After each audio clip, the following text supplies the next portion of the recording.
Good evening, everyone, and welcome to the March 9th, 2023 Historic Preservation Commission meeting. This is a regular scheduled meeting of the HPC, and notice has been given in accordance with the Open Meeting Publics Act by posting a copy of the notice on the first floor of the municipal building and sending a copy to the Montclair Times, the Star Ledger, and the Herald News. This is a public hearing in which any members of the public are welcome to attend. The meeting agenda was available on the Montclair website, as is a link to the township's YouTube channel where the hearing can be viewed live or after the fact. The hearing is also being televised on Channel 34. And tonight we're also having, after we go through our business of the HPC, we have a public hearing on the nomination report of the Label Street Manufacturing Historic District, the proposed Label Street Manufacturing Historic District. The way that we'll proceed tonight is after we go through our business, which will be very brief, I thought that I would present the report that was authored, that the HPC asked me to author. I've authored it. And then I'll ask the authors of the rebuttal report, review report, to make a statement and go over their report as to their findings. Then we're going to ask Margaret Hickey, who is part of the team of Conley and Hickey, who are the HPC consultants for the HPC. She will discuss it, and then we'll open it up for questions from the public to ask either party, and then we'll open it up for comments from the public. But first, let's go through our agenda. So, roll call. Mr. Sevilla? Good evening. Ms. Bennett? Present. Mr. Rooney? Here. Mr. Reimnitz? Here. Mr. Sweeney? Here. Mr. Heinman and Mr. Graham are excused this evening. Ms. Hickey? Here. And Ms. Bauer? Here. Thank you. First is the approval of minutes of February 9th, 2023. Has everyone had an opportunity to read them? Are there any adjustments, amendments? No? No, that's fine to me. Abstained. Wasn't here. Oh, okay, you weren't here. That's right. So I'll make a motion to approve the minutes. Second. All in favor? Aye. Aye. Okay. We have no resolutions at this meeting. However, we do have committee reports. Committee reports, the Outreach Committee, our preservation awards are coming up. We'll be giving them out in May. The application is on the website. Please look at them. This year, we've got a few that are really very promising. The Design Review Committee met on February 21st. We discussed 403 to 405 Bloomfield Avenue, a storefront, and worked with the client to maintain the original granite bulkhead, thanks to Mr. Rooney, who came up with that suggestion. So that's going forward. Has that been heard yet by the, has that gone to the next? Yeah, the Planning Board's Revisions Committee was the next stop in that resolution compliance, and they gave it the green light. Oh, great. Okay, thank you. Minor applications met on February 19th. Application 2023-06 for 5 North Fullerton Street was approved with conditions. We also met on March 2nd. Application 2023-07 at 350 Bloomfield Avenue was approved with conditions. Application 2023-08 at 18 Lackawanna Plaza was approved with conditions. Application 2023-09 at 8 South Park Street was approved. The Revisions Committee also met virtually on application 2022-44, which was approved, I believe, in December, and that was for additional signage, which was also approved. We also worked on the demolition ordinance to have it updated. The final draft was dated February 16th, and then it was going on to the EDC. Has that happened yet? The EDC will be reviewing that at their meeting next week on March 16th. Okay. And then it goes on to the council? That's correct. Okay. Thank you.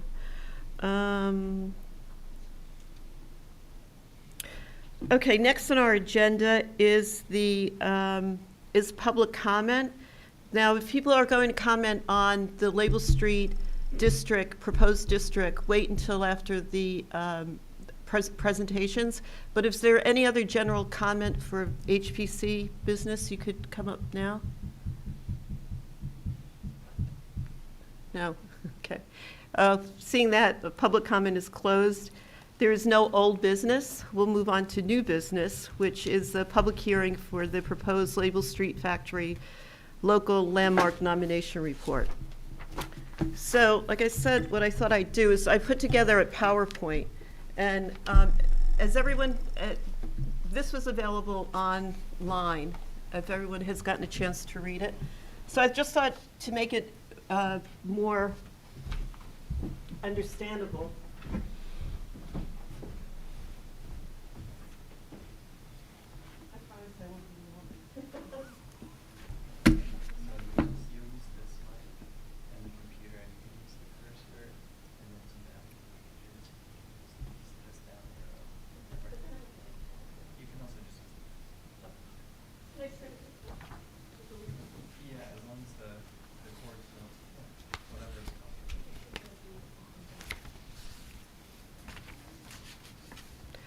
Okay, this is the nomination report for local landmark status for the Label Street Manufacturing District.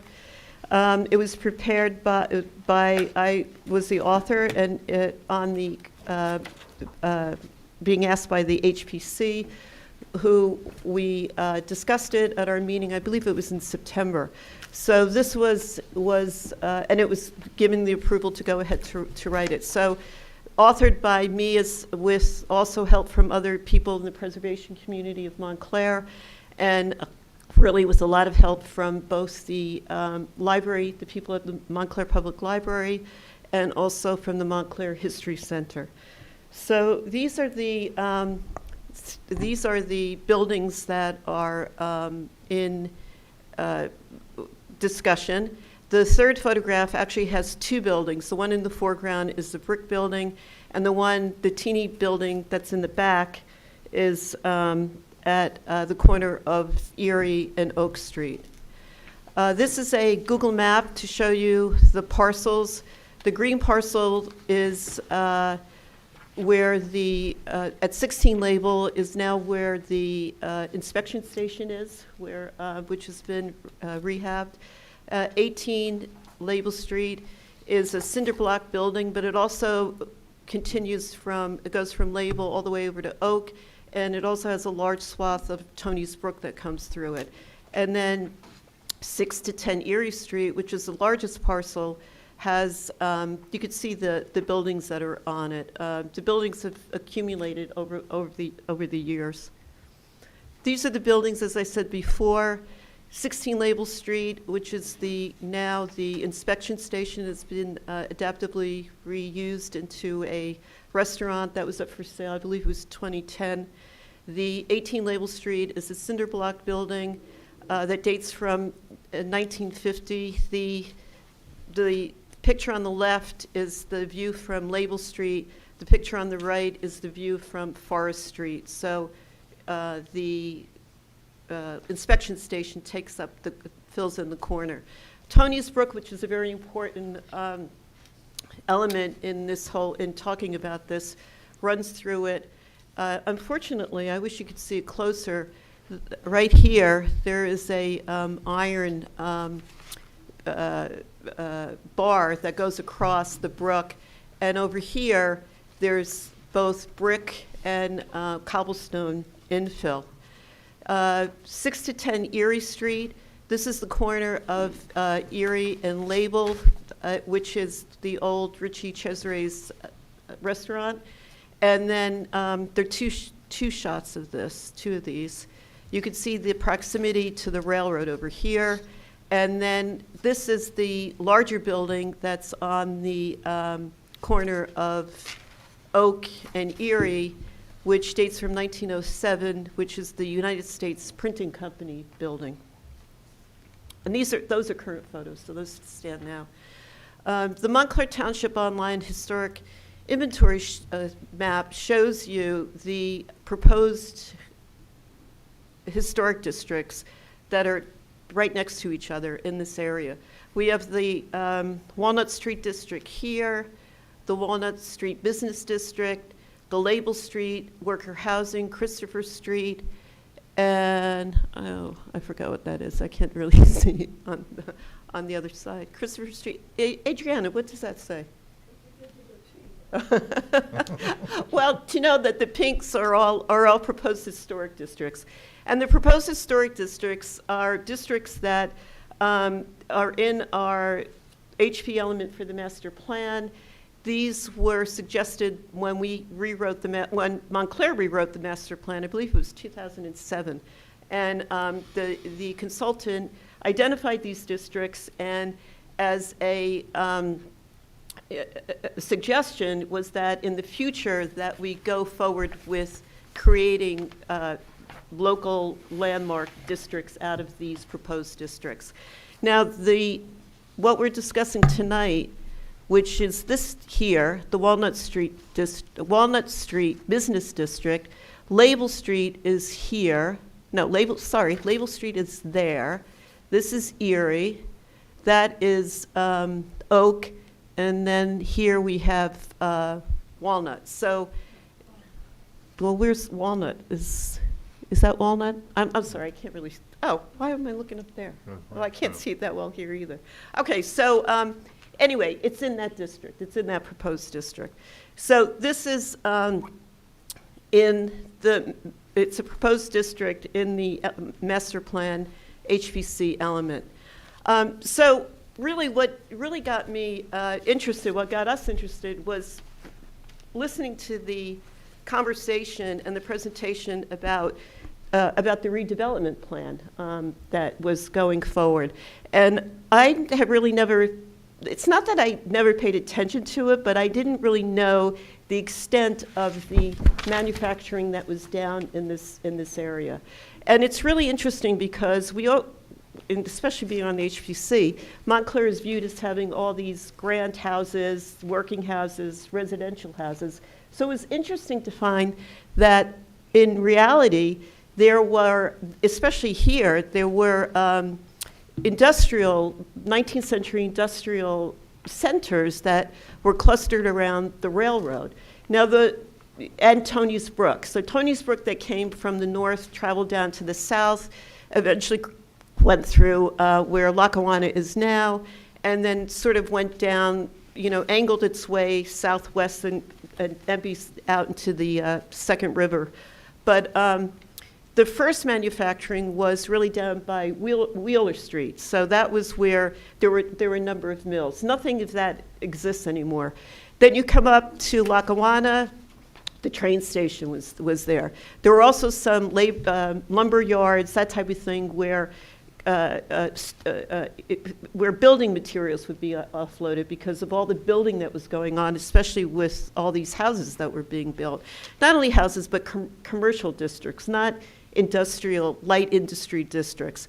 And then as you went up the train line, you eventually got up to Upper Montclair, and there was Marseille Quarry up there, right, and where the rocks were coming down off the mountain. It was, again, a way to transfer. The train was transporting a lot of this material both in and out of Montclair. And the brook, Tony's Brook, that came down, still comes down, still makes problems in Montclair because it still floods at times, was a source of power for these industries. So the thing that intrigued me was really finding out about who was down there at the time, who was actually manufacturing and what were they manufacturing. And in my mind, it started with Crump, Samuel Crump. So I had to identify that he was in Montclair at the time. This is the 1888 census of Montclair, and the Crump family was listed in the down there. He had a bunch of children. There were like 8 or 10 children. And they bought a big house up on Highland Avenue. So they had a big pile of a Gothic house up on Highland Avenue. And he also had Oh, Tommy. He also had, Just click the X in the top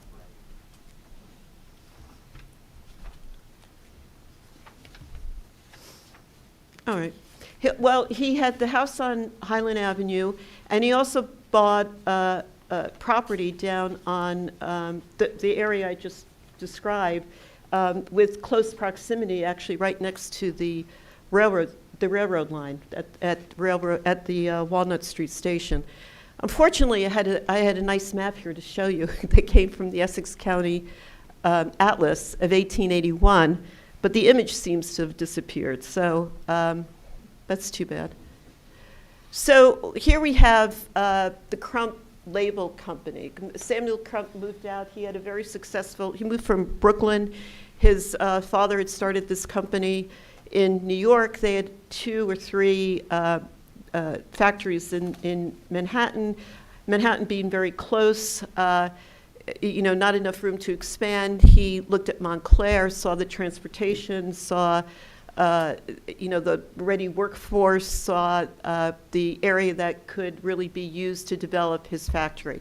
I think he had pretty grandiose ideas, because you could see this Crump's new factory here, which, and this one here, which really bring to mind more the factories that were up in New England at the same time. I mean, it never really, I don't think it was ever really that big, but these were brick buildings. You can see that, the tower, you've got smokestacks, and interestingly, you have Tony's Brook running right here, and an opening you can see here, which allowed the water, then they use this water for cooling, cisterns cooling, and also for power, to power some of the machines that were going on. Now you could see Samuel Crump Label Company. It was astounding to me. They were known worldwide. They were making labels, like sending labels to Europe, sending labels to South America. These are some of the labels with colors. And at this time, it wasn't that you could go to a store and pick up a tube of blue. You had to actually make your pigments. So in this long factory, they had separate rooms for different processes. So you had, paper manufacturing. The raw paper would come in. They'd have to make the paper. They had artists here. They were drawing these wonderful images, and they were also making the colors and sending these all over the world. Literally, there's a library in Chicago, because so many of these labels went to Chicago, especially with the trade in Chicago.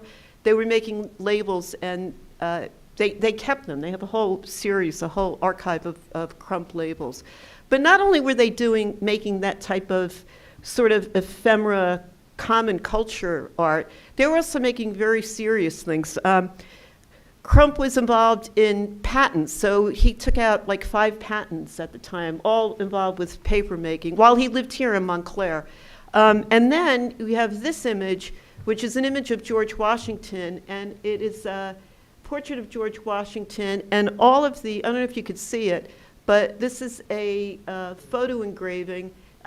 It's a 2-process engraving, but that is a speech that he gave. So this would have been incredibly difficult to produce, incredibly difficult. And it was on sale in a New York market recently, and it went for a couple of $1,000s. So it's just I'm saying that not only were they making, as I said, common culture, but they were creating a little bit higher up in the paper making, art world of paper making. The United States Printing Company. Crump was here. He established his home here from like 1868. They had a major fire. He built a new company a new building rather in 1877. And then disaster struck. His family, that big grand house on Highland Avenue on the hill, they had diphtheria come through. And it's really interesting. There was an article in Scientific America that they think it came from a waste pit from a house that was higher up, like up by Kip's Castle. And the fumes somehow seeped into their hot air system. And 4 of his children died within a week. There were like 10 of the people of the house got sick, but 4 of the children died. And those children all had bedrooms on the side where this waste dump was. So that's why they think, where it came from. But it was a mystery. They never solved it. It was the only case of diphtheria. It was very unusual at the time, but it was the only case of diphtheria in Montclair. So it wasn't like what we just went through. It wasn't anything like that. So I would think that his zest for creating, manufacturing, having this company sort of died when all this happened. And I might get the dates a little bit mixed up, but around, there it is, 1891, he sold the company to the United States Printing Company, which maintained the buildings. But they did a different type of paper manufacturing. They were doing more paper coating and more, not artistic. So they didn't have artists within their employ anymore. However, George Innes, look at this. This is called the Millstream. This now is not in Montclair. I think it's out in Detroit, actually. Minnesota, thank you. Yeah, it's somewhere in the Midwest.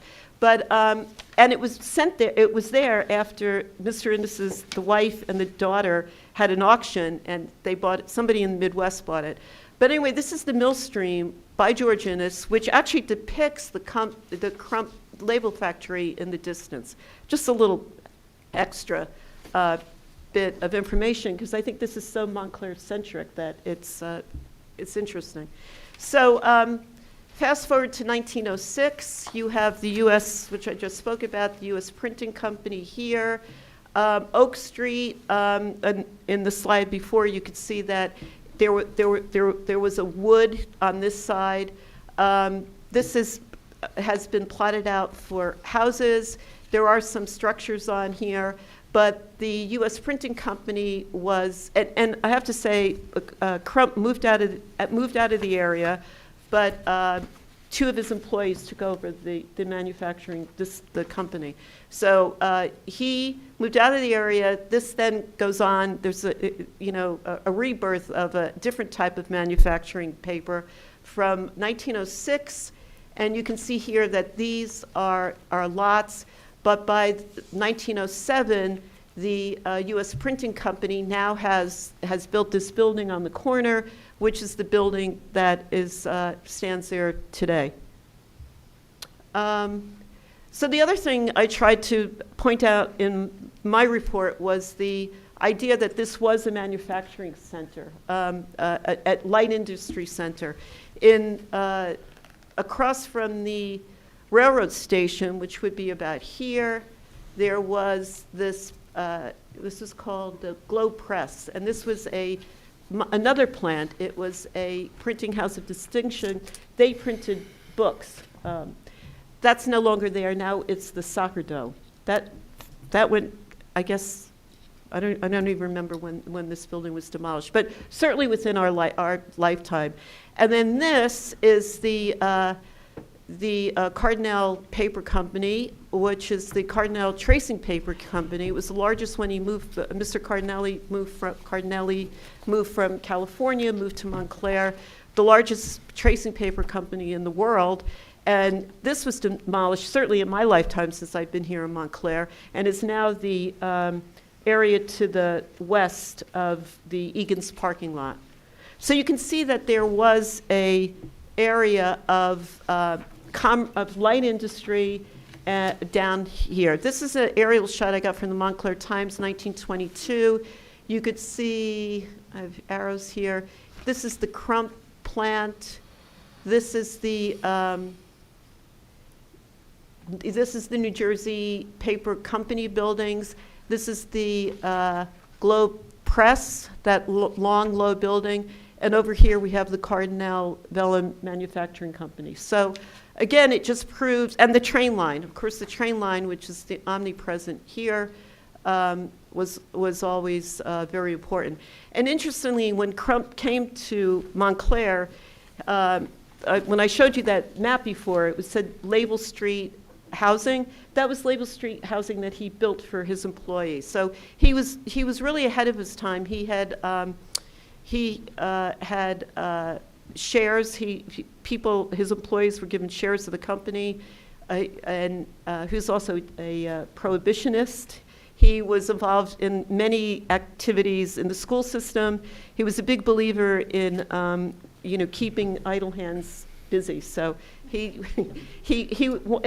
wanted to get young people and give them kind of like summer jobs. So he was, I would say, an asset to the community. Of course, hard times come, and this is the Montclair Times. Unfortunately, we have a very sad picture of the railroad station. There was a crossing there on Walnut Street, on Label Street, that was taken down.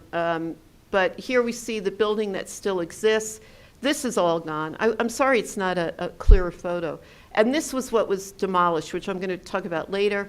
But this building is the building on the corner, the 1907 from the U.S. Printing Company. Uh-oh.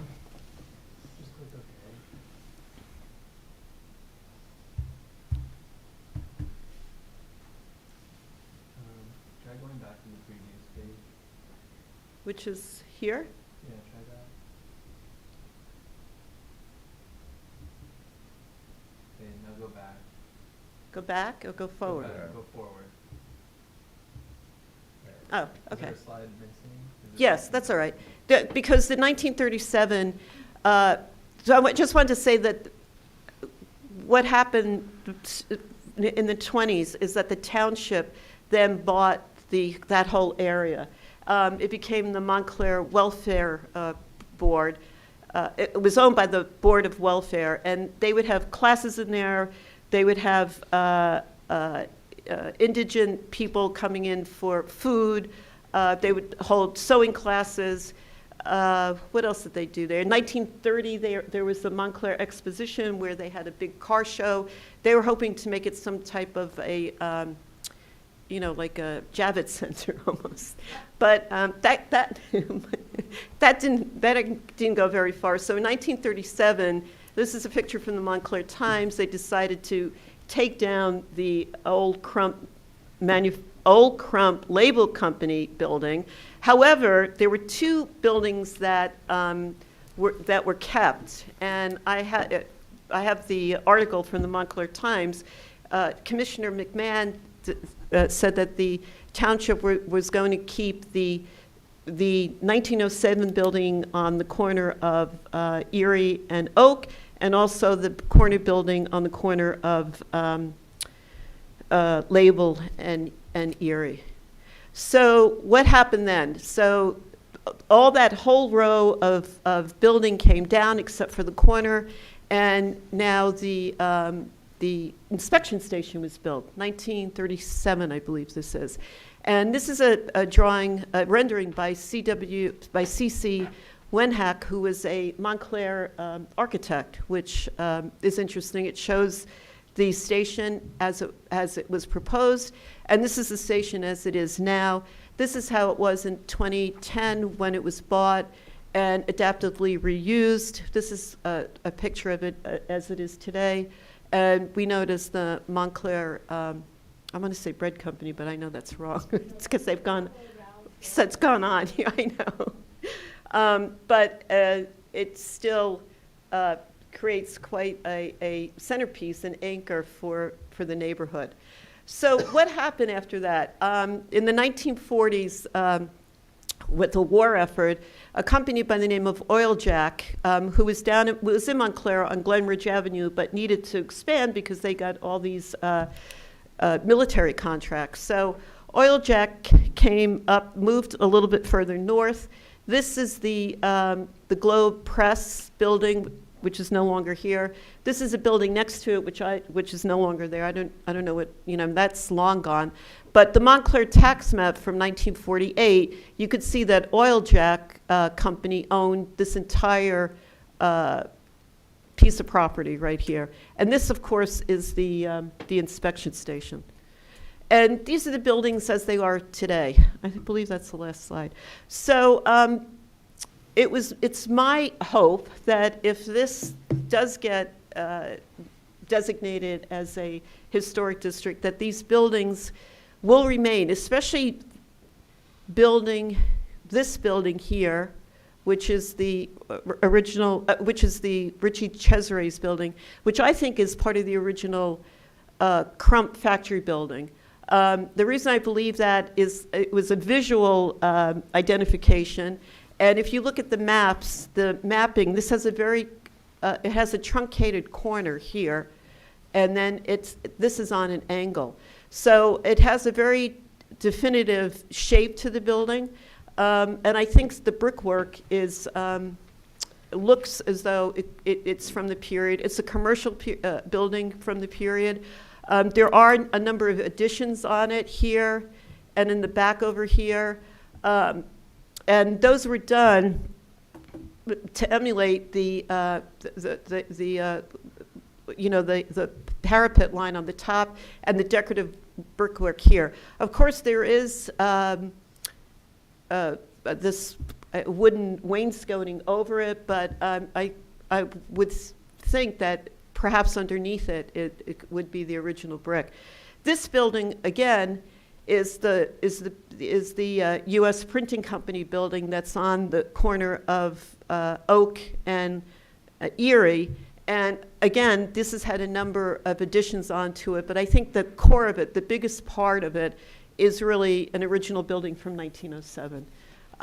These buildings here, this has its status as from the state, because the state considers this to be very important as a symbol of, as an example of the automobile age and automobiles that inspection stations, and the fact that we've been able to identify it as the local architect who designed it, I think is important. And then this building, which is a cinder block building, sits on the land that was originally Crump, but then taken over by Oil Jack. And because of the construction of the building and the way that these windows are inset, I don't think it's as old. I think it's probably really is from the end of the war, like the 1948 to 1950. I think 1950 is what's on the tax map. But it also speaks to the type of light industry that was there, because this building was a tire retreader, and then it became a knitwear shop. So there has been a number of light industries that have gone on down there, helped by the railroad, and also by the fact that Tony Swick was there to lend power. So that's the end of my presentation. Do you, maybe we should make introductions. Do you have a PowerPoint? We do. Okay. It's there's another tab open at the top that's your presentation. Here? Right next to where it says tools. Up here? I can't see tools. So maybe we can introduce you before we start. Sure, and I was planning on introducing and just asking for a point of order as well before we proceed with our witness. But for the record, my name's Lisa John Bassa. I'm with the law firm Kiza, Shahinian, and Jan Tomasi. I'm representing 34 Label Associates, LLC, who is the owner of Parcel 3 within the nomination report. So that's why we're here. We're here in opposition to the designation, and we have a professional we submitted a report in advance of tonight's hearing, and we can go through his testimony this evening. But before we did that, I did want to go through a point of order, and that is, today, approximately 4:30, I happened to be on the Historic Commission's website, and I came across a report that wasn't provided to us in advance of tonight's meeting, which is dated March 6, 2023, prepared by Conley and Hickey. The report, and we haven't had a chance to fully digest this at this point in time, so we can't really address the comments that are in the report.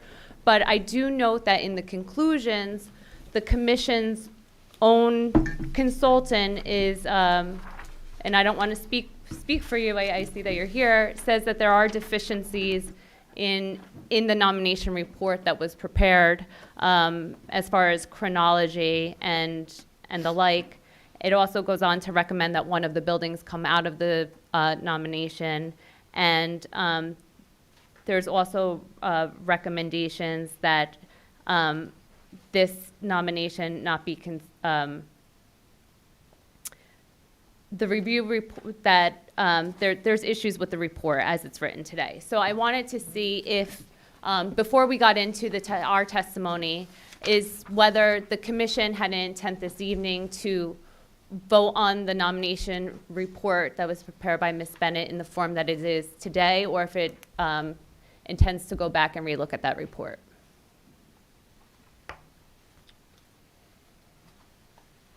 Are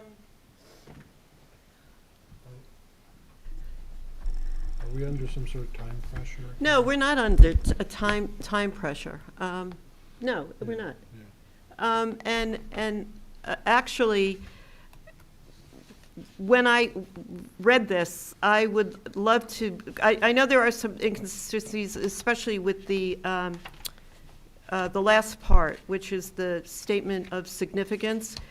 I had actually gotten a new computer at that point, and I was transferring them over, so I understand. I was going to point those out when we got further along, that what I wrote was, crump label. It should be crump label and U.S. printing. It should be two, because obviously they're two separate buildings from different owners. So, yes. So I think we need to have a conversation amongst ourselves. So if you would give us 5 minutes. Okay? Understood, sure.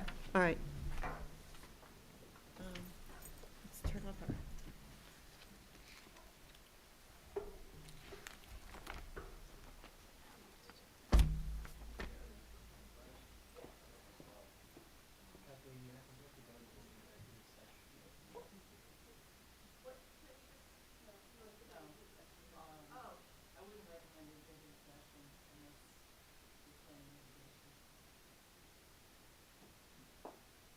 To be determined.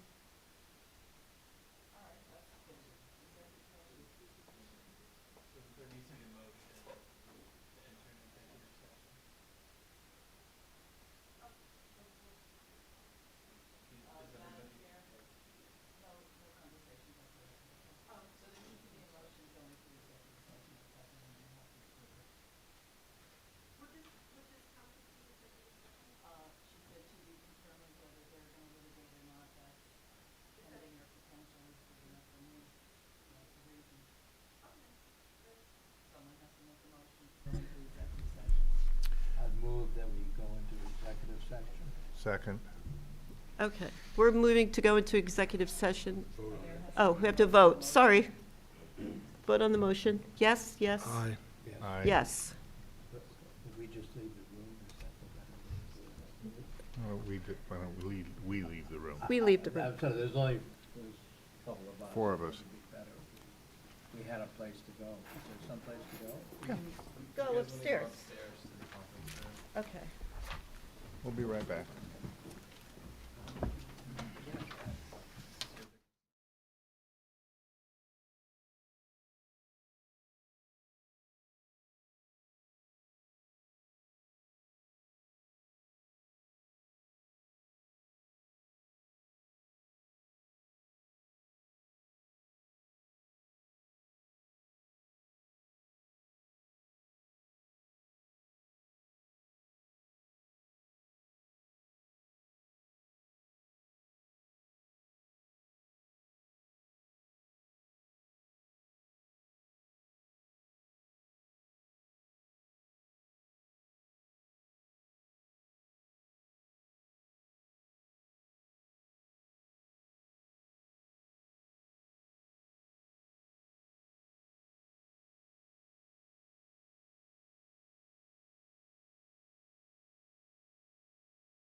Okay, thank you.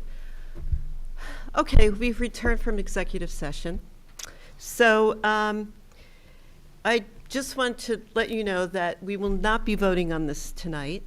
The report, the HPC report, will be revised based on Conley's and Hickey's comments.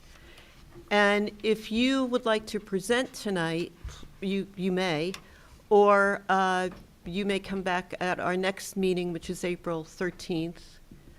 It's up to you. And Yeah, I would like to reserve, and we'll address the updated report, if that's okay. okay, Okay.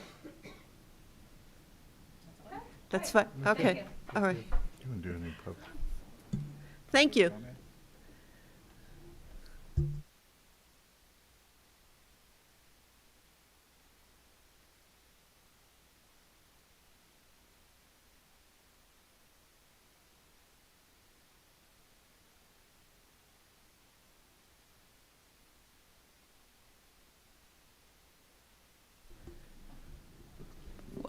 We can continue with public comment now on the nomination report, even though it's been announced to the public that the nomination will be revised based on Connolly's comments.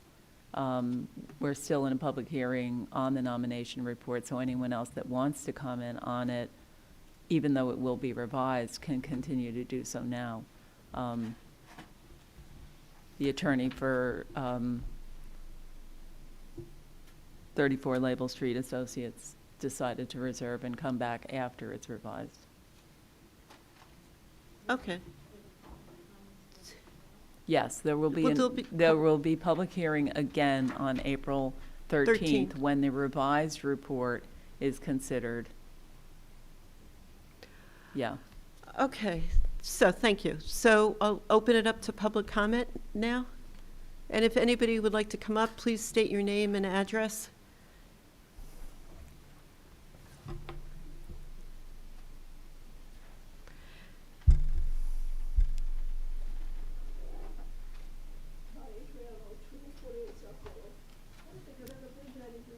You gotta turn it Hit on. the little Hit- button. hit the little button. Okay, is it on? Okay, I've never been to one of these meetings, and I just read the Adriana O'Toole, 48 South Willow. And I'm truly amazed at the history in this town. I thought I knew quite a bit about it. This really blew my mind. 1645, Tony's Brook was being used for power. The involvement that the Crump family had and the people after that, that's a history that should be part of the town history. Crump's name is on the board over there, dying in the First World War. I mean, the history of the family is almost more than the Cranes. From what we know about the Cranes, they had a couple of buildings. But this guy employed over 400 people during the war. I mean, I don't understand why the other investors in town, the guys that own the restaurants and the hotels, don't see that this, as a historic area, would be a destination for people to come to Montclair. That they just don't see history as a part of being important in why people would come to places. They could go to the Art Museum or the Crane House, but after that, we already lost the Schultz House. Maybe the Slave House might help, but how many times can you come and eat in a restaurant? There should be other important, and this could make a great story of the development of industry in the country. They did send things all over Europe and South America. I mean, I never knew that.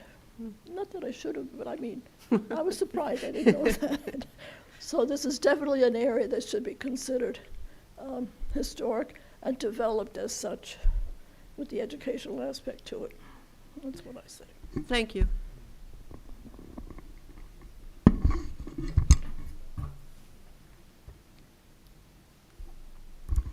Good evening. Johanna Coxeter, 165 Lincoln Street. I really like the idea that there's a light industrial area in town. I'm so used to looking at the houses and knowing where the mills used to be. And so this is exciting to me. And I was curious if there were any other areas in town that have been discovered to have been light industrial, have been preserved as such, anything similar, or is this kind of a different thing? I know about a lot of commercial things. Thank you.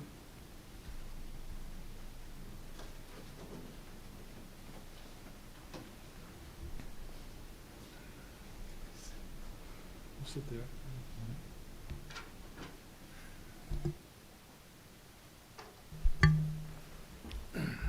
Can you hear me? Okay. Hi, Frank Rabacki, 398 Upper Mountain Avenue. I would like to take this opportunity, since we have it, to get a better review of this important nomination.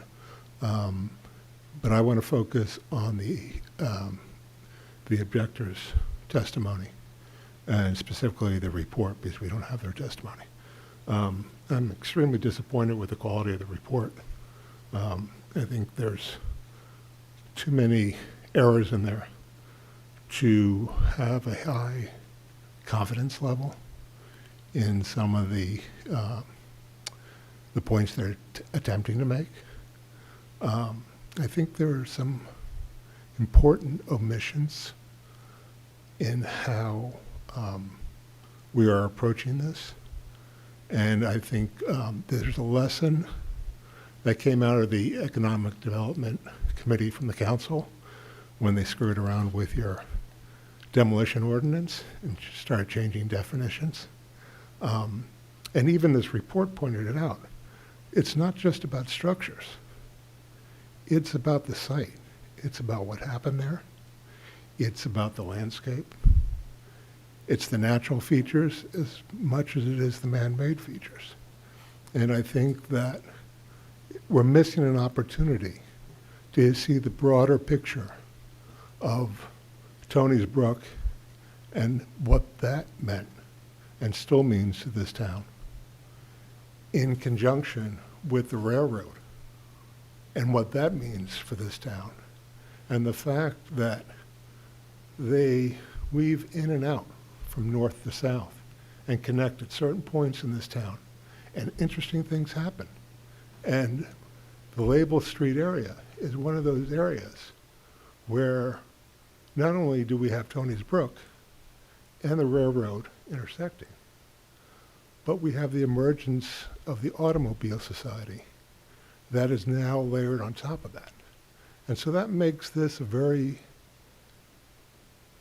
unique, sorry, I don't want to modify that, makes this a unique district or area that we're just touching on. We're just taking one block. And a matter of fact, we're only taking 3 parcels on one block. If we want to go 100 feet to the left, to the right, to the west or the east, we're going to find as much history there as we're going to find on this block.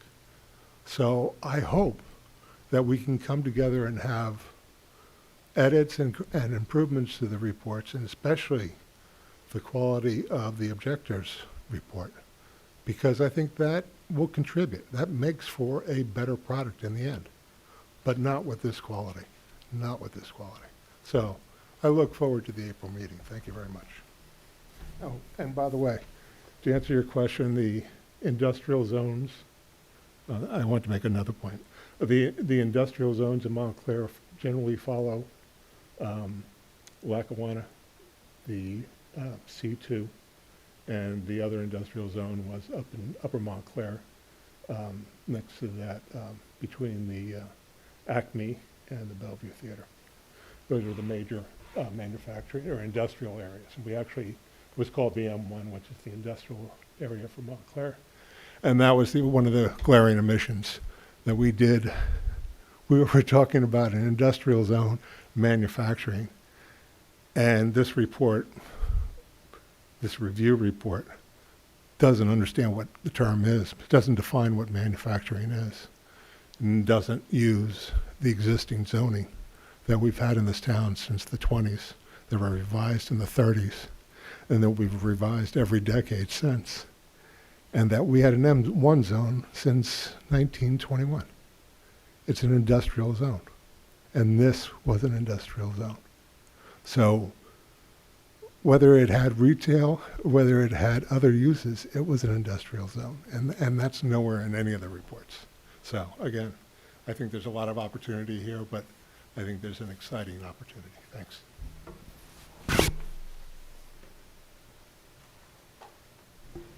Anyone? No, I just, a quick comment. I'll be back for the April 13th meeting. But I did read the Connolly, Carmel Lockman. I'm at 26 Walnut Street. I'm quite close to this location, my home is. So I'll be back for the April 13th when I'll give you my full comments, but I did want to thank you, Kathleen. I thought your nomination report was really, it was like reading a history of America, never mind this area. And I'll just comment more about that when I come back on the 13th, but thank you very much. It was very enlightening.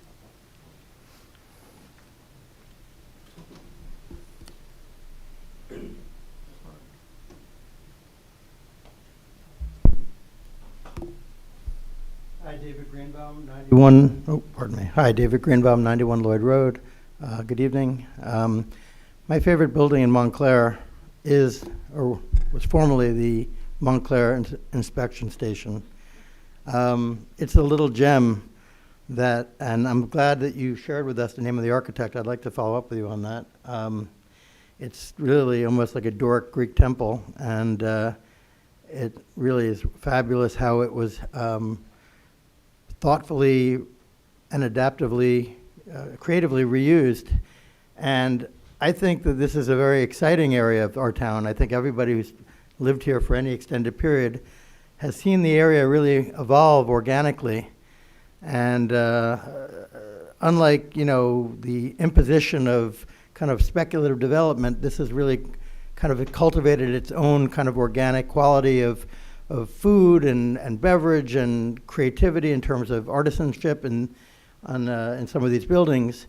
And for a town that seeks to identify with being artistic and creative and vibrant, well, there has to be a place for this creativity to take place. And in some cases you need more space. You need workshops, you need studios, you need natural light, you need environments that are, that form architecture and spaces that form as a muse for the creative process. And that's what we have here, and it's rare and it's precious. On the other hand, I want to add, there's nothing wrong with potential development in the area if it's done in the same spirit as the previous adaptive reuse that's taken place in the red brick buildings like the inspection station. So I would say that we shouldn't only look at it as it's got to stay exactly as it is, but I think we have to steward it to make sure that we leverage it and honor it with any potential development going forward. So that would be my point. I hope people in the town, upon learning about this nomination and this discussion of this part of the history of Montclair, can stop and look at it and say, wow, I never really thought about it from that point of view, and start to appreciate that this town was a city at one time, in the sense that it had residential, it had production, it had commerce, it had so many features that made it vibrant. So we have to, again, honor that vibrancy and cultivate it today in the 21st century. So thank you. Thank you.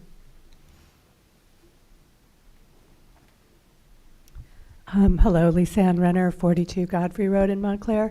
I just want to commend you for this effort to get some industrial properties protected. I think that's a great step and something different for the town, very valuable. This area reminds me of like a mini version of Neal's Yard in London in terms of the industry and the craft and everything else that goes on here.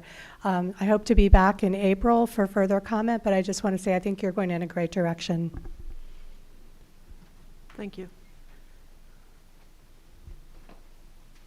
And I agree. My name is Caroline Kane Levy from 37 Ardsley Road, and I want to commend Kathleen for and very interesting and well-written report. Also, I think, picking up on what another speaker said, that I think the district could even go further. And you had mentioned Crump's concern with the worker and additional workers' housing that was built around the area. So I can see the district being even larger and encompassing some of the residential buildings there.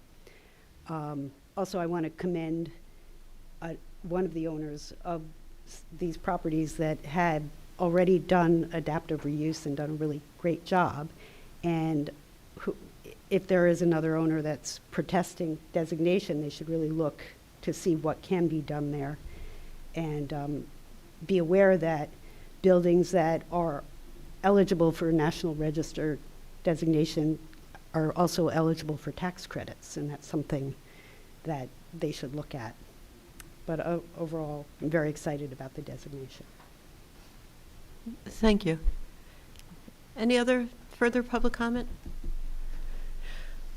Okay, seeing none, we'll close the public comment session. Thank you for your comments. And we'll see, do we have anything more to add? No? Okay. So, Move to adjourn? Move to adjourn. Move to adjourn. Second. Okay. all in favor? Aye. Aye. All right, thank you, everybody. See you on April 13th.